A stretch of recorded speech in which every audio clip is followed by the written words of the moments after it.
सुप्रभात। नातिमानता नातिमानता निज प्रभु मैं देखहि, जगत कही सन करहि विरोध। एक मान्यता होती है और एक अतिमानता होती है। सामान्य व्यक्तियों से मान चाहना मान्यता है, और जिनसे हमने शिक्षा प्राप्त की, जिनका आदर्श ग्रहण किया और ग्रहण करना चाहते हैं, उनसे भी अपना मान आदर सत्कार अतिमानता है। मान आदर सत्कार चाहना अतिमानता है। इन मान्यता और अतिमानता का ना होना नातिमानता है। तो स्थूल दृष्टि से मान्यता के दो भेद होते हैं।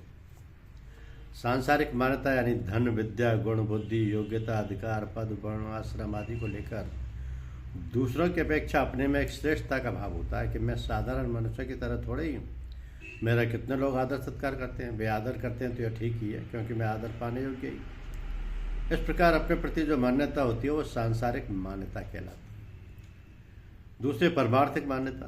प्रारंभिक साधन काल में जब अपने ही कुछ देवी संपत्ति प्रकट होने लगती है, तब साधक को दूसरों की अपेक्षा अपने में कुछ विशेषता दिखती है। साथ ही दूसरे लोग भी उसे परमात्मा की ओर चलने वाला साधक मानकर उसका विशेष आदर करते हैं, और साथ ही साधन करने वाले अच्छे सज्जन हैं, ऐसी प्रशंसा भी करते हैं।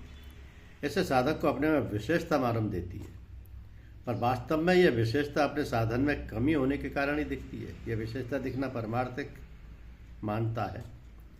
तो जब तक अपने में व्यक्तित्व यानी एक देशीयता, परिच्छन्नता रहता है, तभी तक अपने में दूसरों की अपेक्षा विशेषता दिखाई दिया करती है। परंतु ज्यों ज्यों व्यक्तित्व मिटता चला जाता है, त्यों ही त्यों साधक का दूसरों की अपेक्षा अपने में विशेषता का भाव मिटता चला जाता है। अंत में इन सभी मान्यताओं का अभाव होकर साधक में देवी संपत्ति का गुण नातिमानता प्रकट हो जाता है।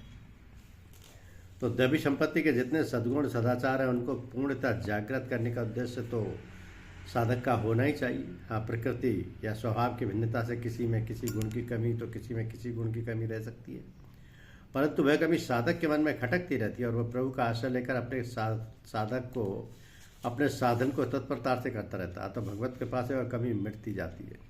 कमी ज्यों ज्यों मिटती जाती है, त्यों त्यों उत्साह और उसी कमी के उत्तरोत्तर मिटने की संभावना भी बढ़ती जाती है। इससे दुर्गुण दुराचार सर्वथा नष्ट होकर सद्गुण सदाचार अर्थात दैवी संपत्ति प्रकट हो जाती है। धन्यवाद।